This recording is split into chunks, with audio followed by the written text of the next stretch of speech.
I recently interviewed Darren Wolfberg, CEO of Triangle Digital, about the carbon credit market, and what I learned blew me away. The key insight: 80% of the global economy has already approved regulations that will quickly create a market for carbon credit that could grow to multiples of today's $3 trillion crypto market. Darren says in this interview, "I don't think there's an asset class out there today with a higher expected return." In anticipation of the compliance that will be required in early 2025, bond markets are already rewarding green investment funding with an almost full percentage point advantage in interest costs over regular bond funding costs. And this spread is giving massive incentive to change corporate behavior. His company is at the heart of the enabling technology that could be the secret to solving the trust and complexity problems that have prevented the carbon markets from reaching their true potential until now. I've organized this interview into 6 sections. First, the cost of capital revolution. Then, global standards are driving market change. Third, the technology solution, making carbon trackable and trustworthy. Fourth, sizing the market opportunity. Fifth, the economic impact of carbon credit market success. And sixth, the climate carbon market could be the killer app for digital assets. Hey, Darren Wolfberg, thank you very much for joining today. Hey, Bob, how are you? I'm doing great. I am very enthusiastic to talk about your company and what it's doing towards helping solve the climate change problem that continues to loom. Ironically, with the election of Donald Trump, it's happening at a time when weather-related events, particularly in Florida and North Carolina, are leading to some very serious issues about the Florida fund being depleted, called the Hurricane Catastrophe Fund, and what winds up happening with pricing in Florida in particular. It's 4 times the national average homeowners insurance. North Carolina, most of those 92% did not have flood insurance. And so the federal government is needing to step in increasingly. And there are some who believe that the Florida situation is so serious that we may get federal intervention there as well, though that would be a fight. And where all this leads is that the economic reality of climate change may come into play in the future. I would love you to describe what your company does and explain a little bit about the carbon credit market, which is where you're serving, and then we'll talk about some of the dynamics that make U.S. regulations a lot less important to the future of compliance for global restrictions and regulations. You know, an important place to start is to realize that the climate market has been an evolving market for almost a decade now. And really, there's been a market mechanism that has grown up during that time in order to price in climate risk. And so, and that's really cost of borrowing. Cost of borrowing back in 2018, you started to see 2 different types of debt. One that was sustainability linked, and I use that as a broad category, versus, regular way debt. And in 2018, you had about $50 billion of issuance of that kind of debt. At the end of last year, it was $4 trillion. And over that time, regulations have also started to present themselves in the market. But what's important to realize is that absent any regulatory intervention, the market was pricing a difference between sustainability linked and regular way debt. And that spread difference has grown from 5 basis points in 2018 to 54 basis points at the end of 22, 74 basis points at the end of 23, and that's AAA ESG versus CCC ESG per the University of Michigan. And for municipalities, because they trade at a lower price because of their tax-free nature, they're at about 28 to 30 basis points at the end of last year.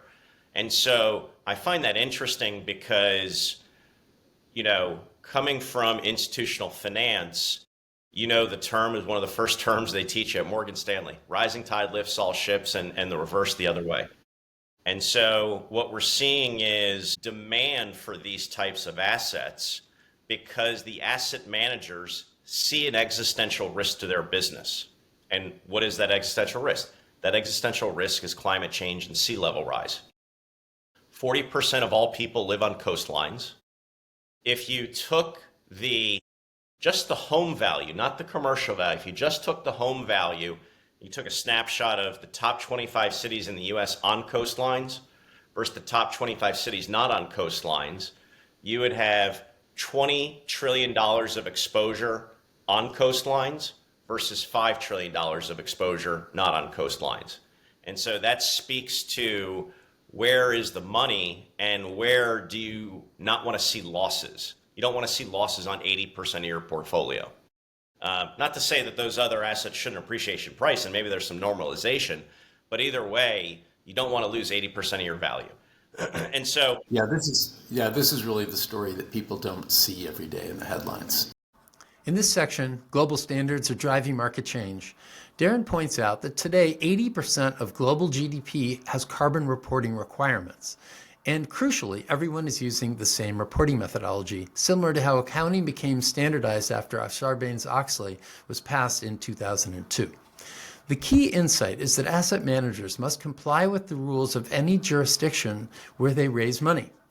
Darren shares their analysis that of one particular publicly traded company where 75% of its top shareholders would be forced to sell their stock if that company didn't meet carbon reporting requirements. This creates an overwhelming incentive for companies to comply, regardless of their home country's regulations. Is that there is a real economic impact happening today, and it's only started. You cited numbers back to 2018 till now, so we're only talking about 5 or 6 years. Your numbers are after 5 years, and we're about to get at some point the 2024 numbers 6 years. Now later is when the hockey stick starts to move, because now you have 2018 to today. You didn't have regulations. Now regulations are starting to kick in, and so the number is 80% of global GDP now has carbon reporting requirements. And so everyone is conforming to the same methodology of reporting. So it's very similar to back in 2002, Sarbanes-Oxley was adopted and GAAP accounting became the framework of accounting on a go-forward basis. The challenge that the market has is that there were cash accountants before 2002.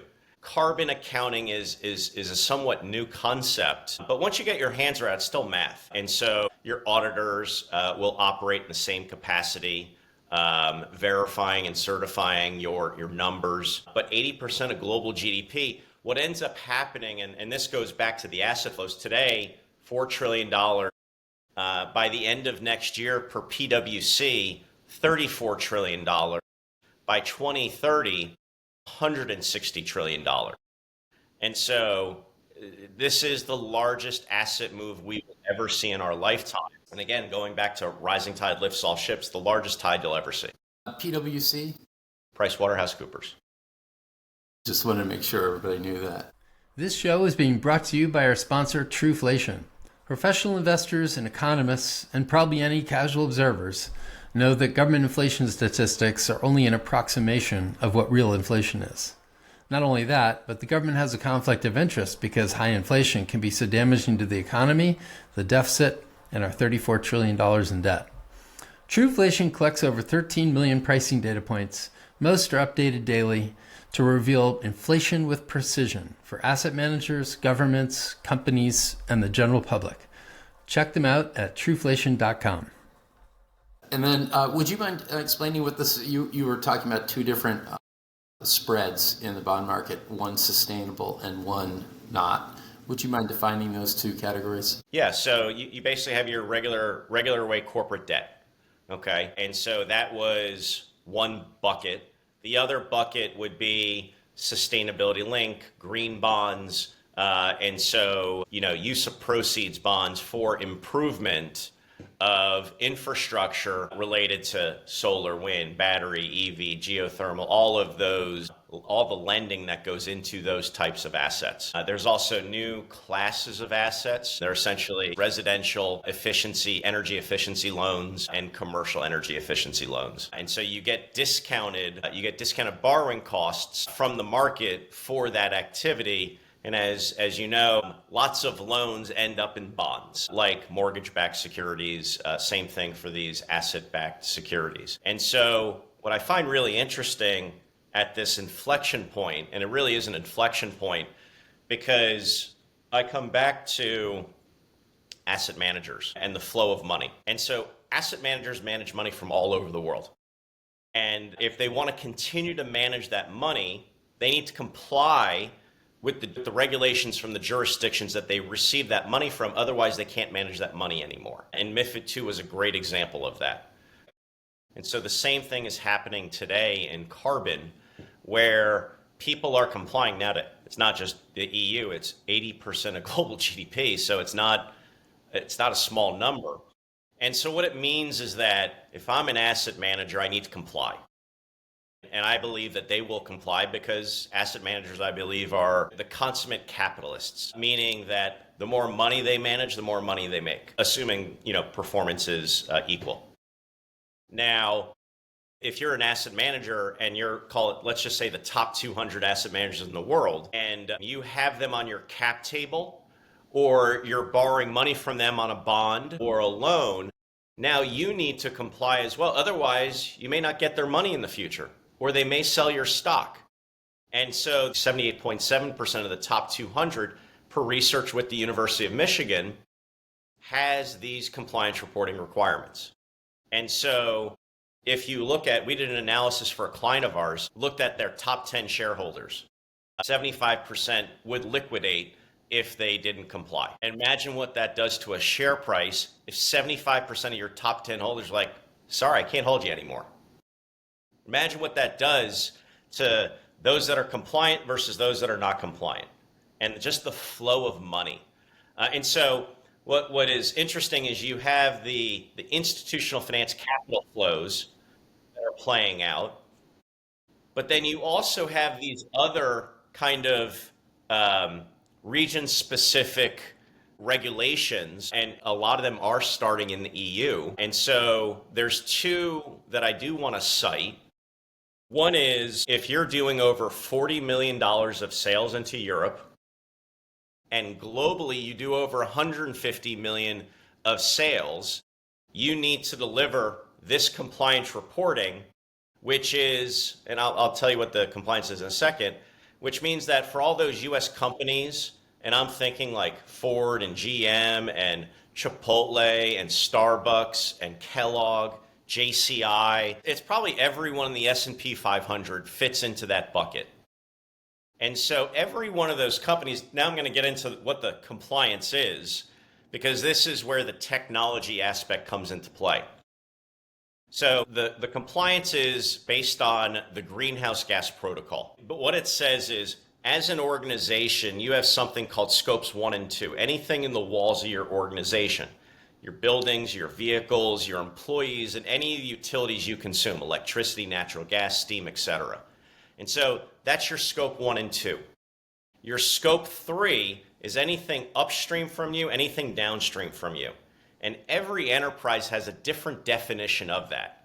So let's go through a couple examples. If you're a manufacturer, I need to collect information from my suppliers because I need to send this information to my customers. And I'll give you some tangible examples that we're in the middle of.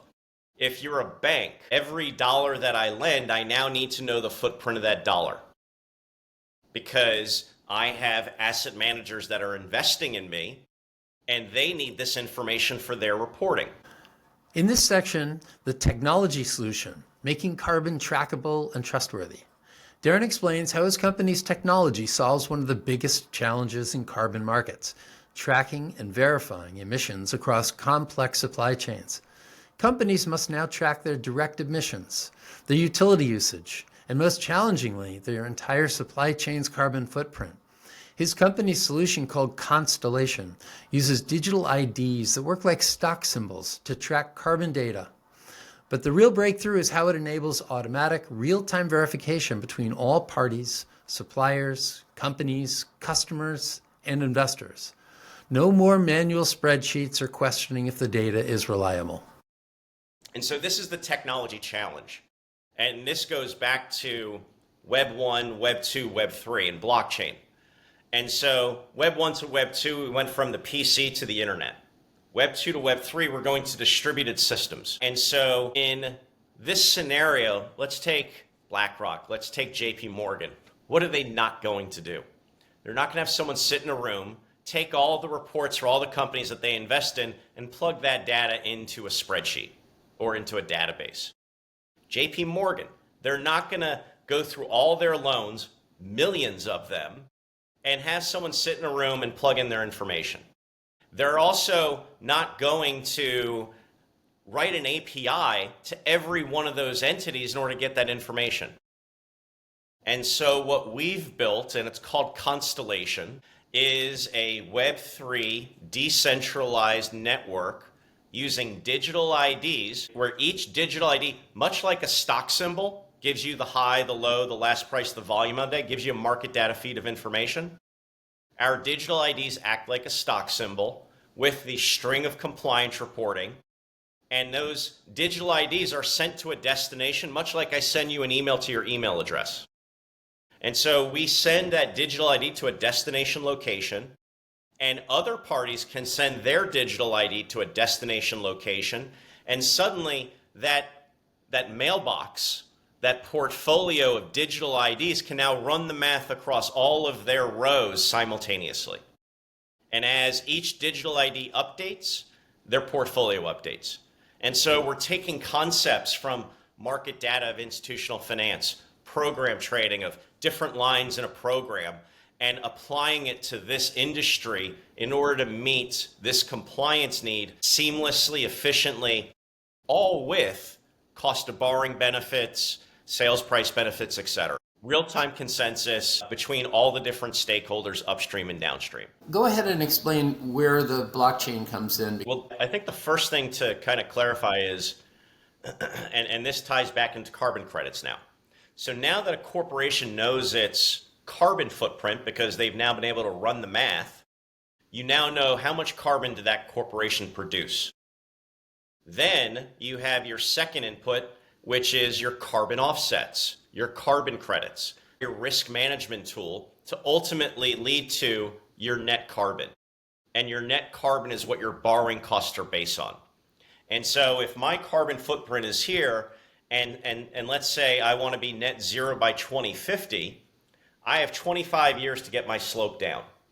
And each year, 4% per year, or however it is that you define that to the market, you are striving to achieve your net carbon each year. And if you do that, you get your lower borrowing costs. Yeah, you're held accountable. You're held accountable. You get the carrot or you get the stick. And today, that carrot is 74 basis points. And that stick, at some point in the future, I think looks like junk versus investment grade. So what we call this is carbon capitalism. And it's basically the combination of market-based forces for cost of borrowing incentives for you to optimize your carbon ecosystem so that you save money or you potentially make money. Can we talk a little bit about what effect the carbon credit market will have on global carbon emissions over time? And this idea about carbon credits and a carbon market was probably conceived 20 years ago, I want to think, and that it never really got enough support to become a real market. Maybe that was technology related, but tell us a little bit about what the promise is and what the payoff is when a carbon market actually works as you're describing. Yeah, so actually last week at COP29 in Baku, you had the adoption of Article 6.4 of the Paris Accord, which is the creation of an international regulated carbon market. And so that has been many years in the making. And frankly, It is, today you have climate change. You got one arm tied behind your back, and that is a non-functioning carbon credit market. And so what do I mean by that? In commodities markets, you know what you have when you have a high price of an asset? You get more supply. And you know what you have when you have a low price of an asset? You get less supply. And so today, we don't have that demand driver mechanism for that delivery of carbon and to accelerate the delivery of climate solutions. We've been relying on government tax credits and incentives. And frankly, I think the government needs to create the rails to the road so therefore the market can take over and do what it does and allocate capital efficiently. And so today, and that's essentially, you're saying that we needed this international exchange, this market creation that just happened, in order for the capitalist side to kick in. This was a step. Frankly, what I think it comes down to now is the local regulators need to put the rails in place, much like we see in digital asset world. There's a thirsting for regulations in digital assets and crypto so that all of your operators that want to be all above board have rules to play by. And so same thing here. And so this market, the carbon credit market, was started by foundations like Gold Standard and Vera. And you essentially have a cottage industry that needs to become an institutional market. And the cottage industry, I give them tremendous credit for what they've done and what they've been able to accomplish without a lot of support. And so this market has flaws in it. And frankly, some of the flaws, and I think there's two big buckets, and I'm not saying anything out of bounds here because there's been enough articles out there by The Guardian to reflect this. One is a lack of auditability and verifiability of the assets. And so you and I both know that, and Sarbanes-Oxley resolved some of this. So, back when Sarbanes-Oxley was enacted, you had WorldCom, you had Enron, you had Tyco. And so you had all these corporate irregularities that were happening, and that drew confidence from the market. And so in order to deliver that confidence back to the market, you had to deliver auditability. And that's what Sarbanes-Oxley did. In this instance, you have a similar market that lacks auditability and verifiability. One of the great things about blockchain is with this asset, I can now go into that asset and see all of the details with regard to that asset and see who is the auditor, who is the verifier, what was the math that was used, etc. And so we think digital asset native carbon credits could solve the auditability and verifiability gap. The second thing that is missing from this market, you have a lot of conflicts of interest.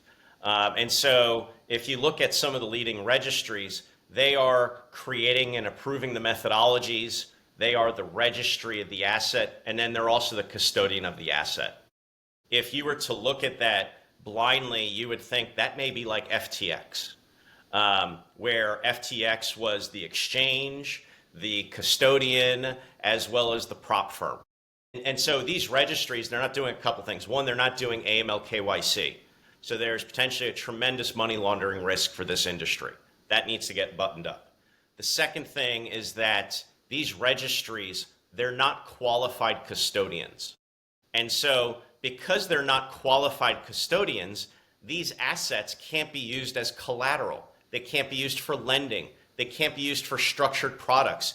And so I view them as stranded assets. They're not part of modern finance. If these assets could be custodied by banks and asset managers, then they have value in modern finance and can be used and leveraged and use portfolio margin and all the things that are part of modern finance that increase velocity. And that is one of the things that's really missing from this asset class. And so if you were to create a regulated market that we think maybe FINRA has a role in the issuance of these spot assets, it's almost like the OTC bond market, where you have the issuance of these assets. They can now be custodied by a bank, and the velocity of this asset class can increase, but you need the right rails and foundation in place. In this fourth section, Darren outlines the staggering potential size of the carbon credit market. Today, high-quality carbon credits trade between $25 and $35. But this is just the beginning. Starting next year, new EU regulations will require carbon credits for imports, creating the first major source of regulated demand.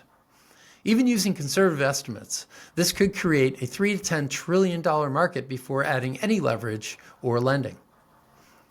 And looking further ahead, S&P Global projects carbon credit prices rising from $395 just next year in 2025 to $3,200 by 2050 to maintain global climate goals. So the promise of this market, I look to a few different price points and what does this market look like based on these price points. Okay, so today, if you have a forestry asset that lacks auditability and verifiability, you're probably looking at mid to high single digit, maybe just about 10, 11, low teens in the dollar value. If you have a forest asset is otherwise known as a nature-based asset, self-explanatory. An engineered asset or a technology asset is man-made.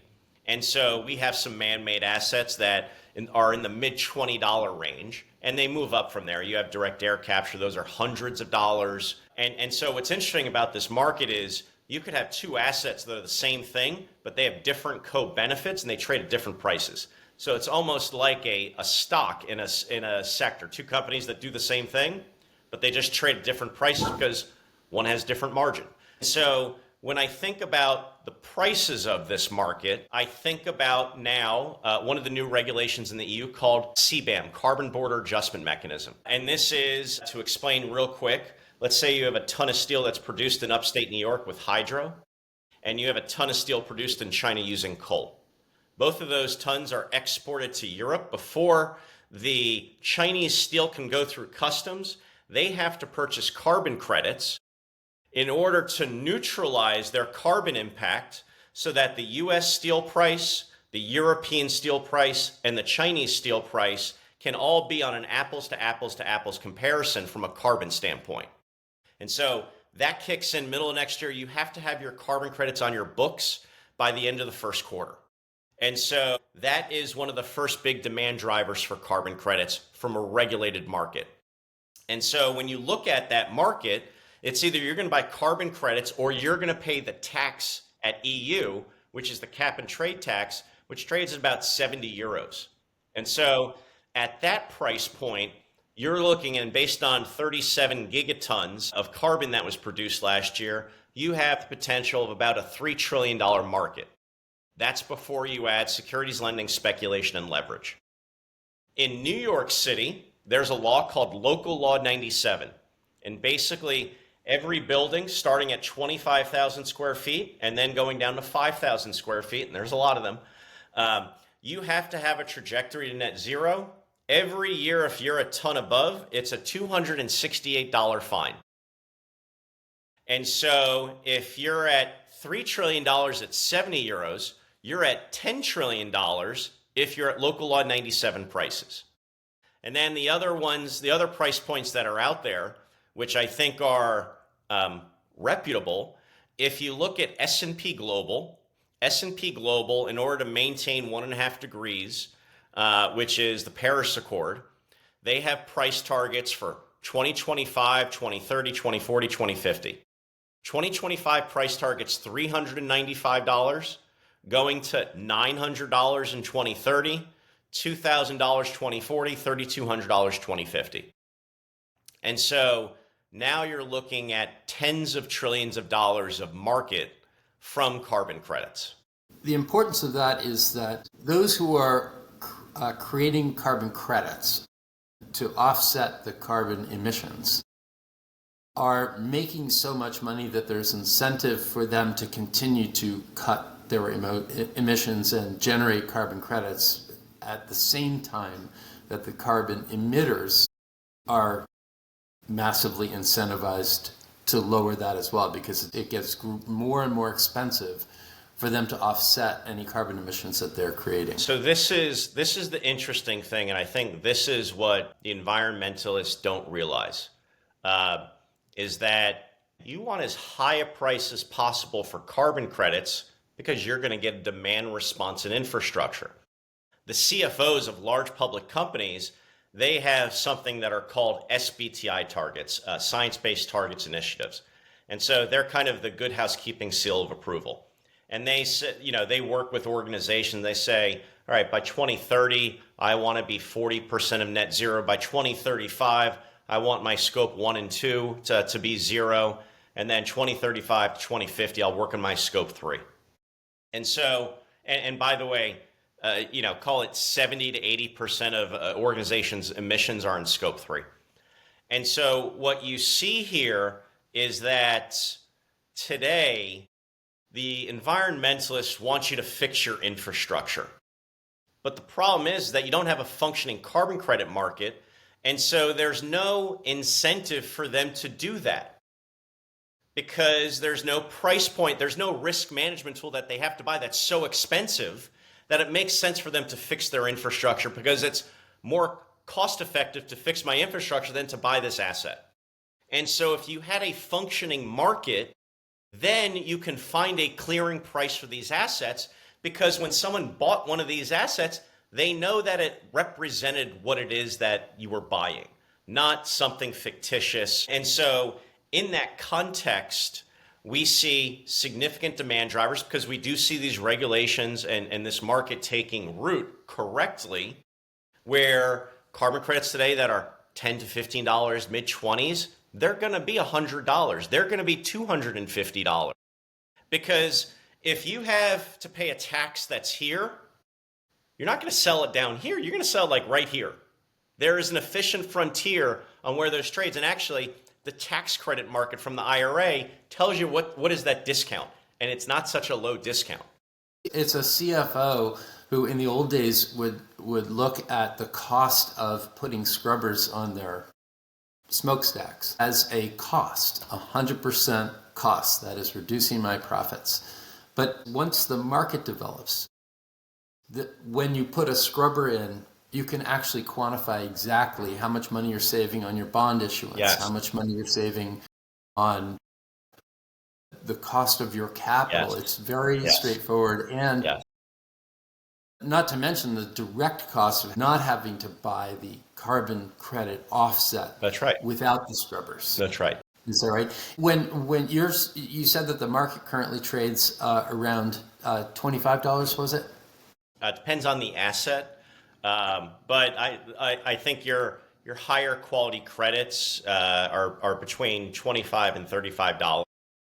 You also have your compliance markets, and so at some point the voluntary market and the compliance markets, we believe, become one. And so if that goes up by tenfold, it becomes really economic. Yeah, I don't think there's a better return out there in an asset class today. In this section, the economic impact of carbon credit success, Darren tackles a crucial question. Can carbon reduction coexist with economic growth? He explains how properly priced carbon credits create powerful financial incentives for companies to innovate. When carbon credits become increasingly valuable, companies will invest in infrastructure improvements that both reduce emissions and create new revenue streams. For example, waste management becomes energy production. Oil companies can profit from capping wells. And companies that adapt could see 20 to 30 point swings in profitability compared to those who don't.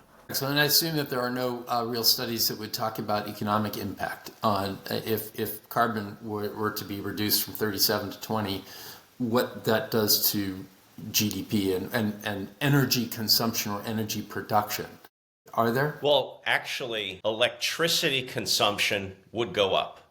And so what I think is really interesting here is a couple things. One, and this is an investor of ours at a portfolio company. They deliver 600 megawatts to New York City every day. So they're a producer. He said at the time, you would need 3 times as much power than what we produce today if you wanted to convert all of the vehicles to EV. Think about that number. 3 times as much power. This is not about, coal to natural gas to solar. This is about more power so that you consume less gasoline, because that's the first big barometer. Methane is the next one. But the incentive mechanisms, it's, let's say I cap an oil and gas well and I'm an oil producer. I could be selling gasoline at the pump.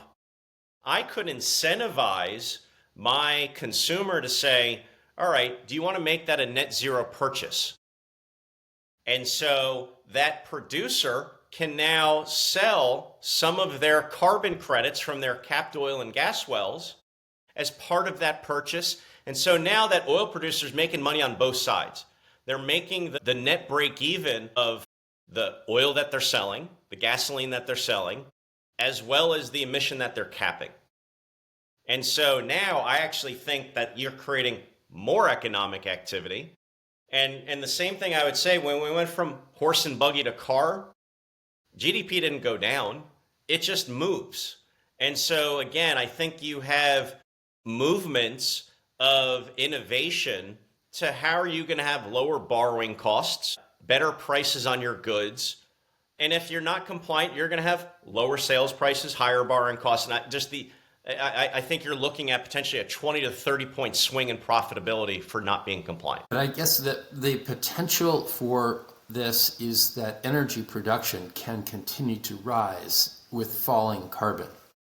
Yes. And that's one of the big arguments against trying to address climate change is that humanity needs more energy to continue to grow and prosper. Absolutely. And that's what this whole approach in many ways protects our ability to continue to produce more energy. What we're finding, and we have lots of opportunities for doing these things. So like, for example, we could do waste to energy.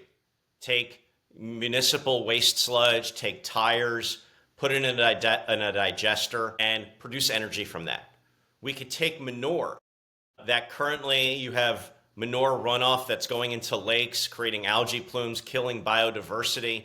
That manure can be carted to a digester facility, converted into recycled natural gas, and carbon credits are a byproduct of that. And so this is just about thinking about what we do just differently and capitalizing on those differences. It's almost like, to use an analogy, when I started in finance, we were sending orders down to the New York Stock Exchange. A broker would take it to a specialist. You'd get raped and pillaged along the way. And then you'd get an execution back, and then suddenly electronic trading happened. Something different came to the market that delivered a utility that the market didn't have.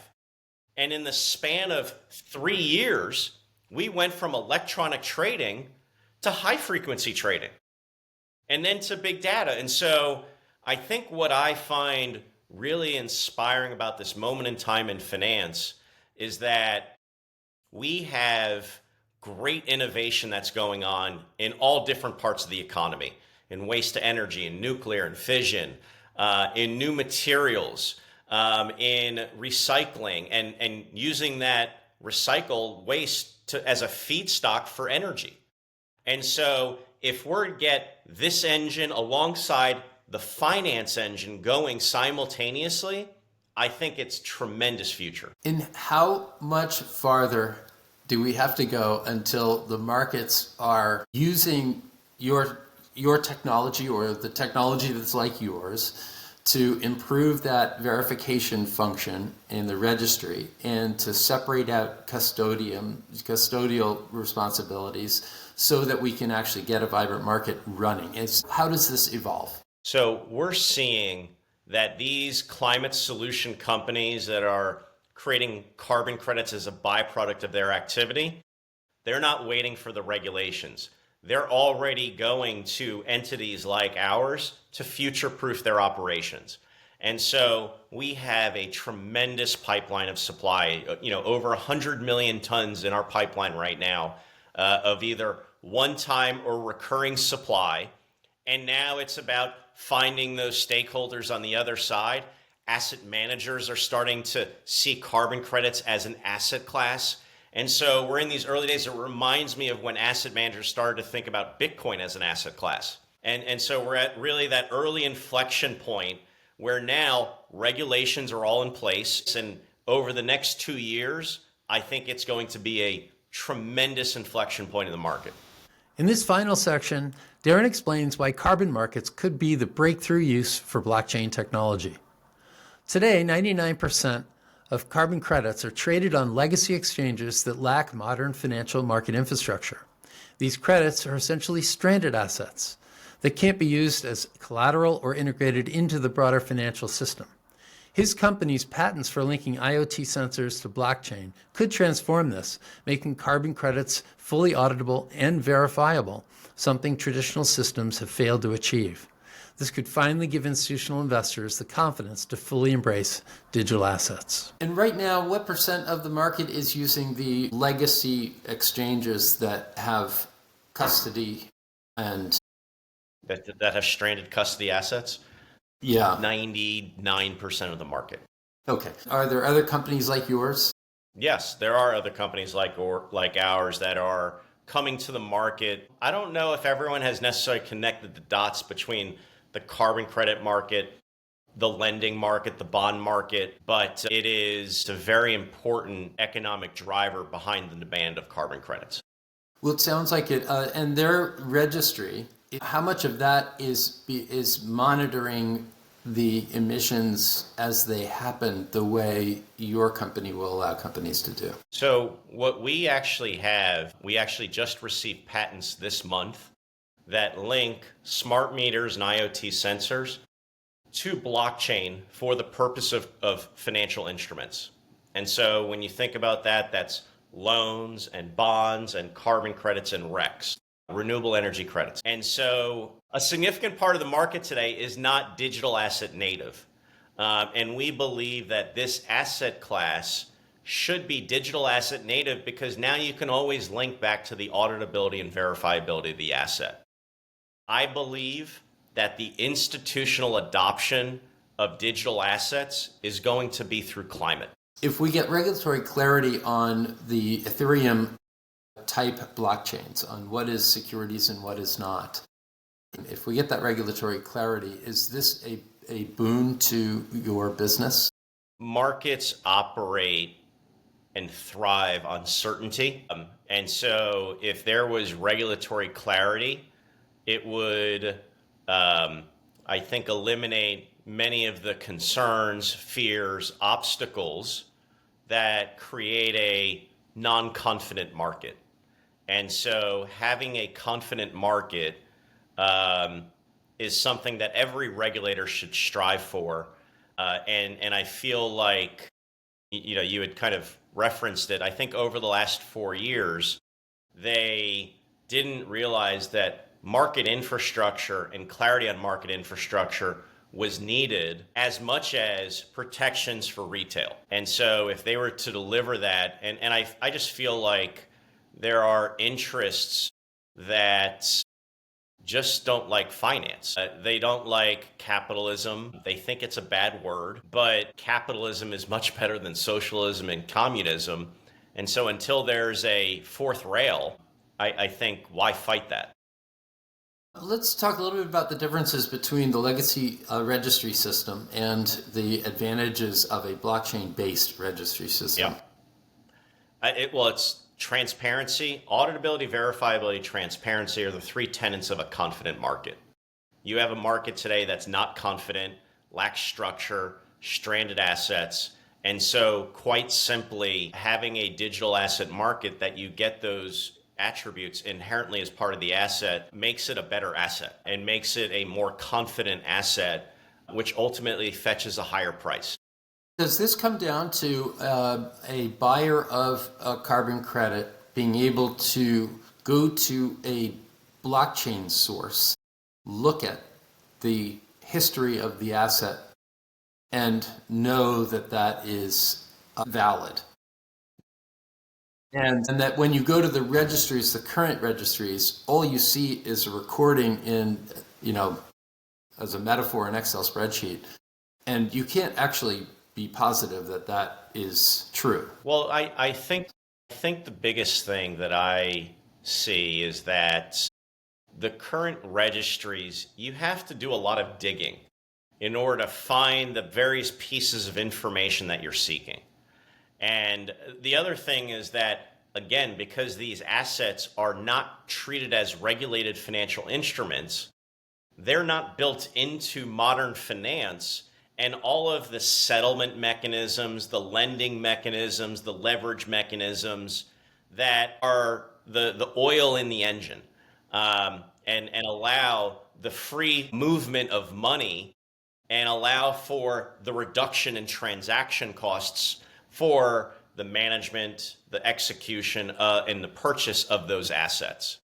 And so, again, I don't begrudge them in any regard. They started from zero, and they've created something that is reflective of what we want this market to be. They just didn't have the background of, an institutional finance business and how the rest of capitalism works and how banks work and how prime brokers work and leverage and portfolio margin. They don't have those tools in the kit because they were analyzing the science. And nothing wrong with that. It's just now you need to take that science, wet it with a regulated financial instrument, and let the market do the market thing. In order for these registries to have value, they need to be compliant to how people trade so that it becomes a market. Is that the bottom line? That's exactly right. They need to align themselves with how every other asset class, every other commodity transacts, and how those assets are custodied, etc. Darren, how can people learn more about your company? Well, if you go to triangle.digital and learn about what we do, we've got a great platform that delivers on the compliance, the lending, the carbon credit components of the market. Think of it as Microsoft Office, but for carbon. And you can also reach out to me at Darren@triangle.digital. And happy to connect you with any one of our great members of the team. Darren, thank you so much. A fascinating company and a fascinating time.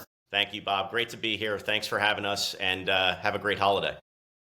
You too. Hey, if you like this clip, please hit the subscribe button. You might also want to check out some of the clips I've posted with my many other guests. My interviews all address the simple question, how screwed are we? We ask experts about the problems that make Americans so pessimistic today, but we also explore why there's never been a better time to have been born than today. Join us for perspective on today's challenges and opportunities.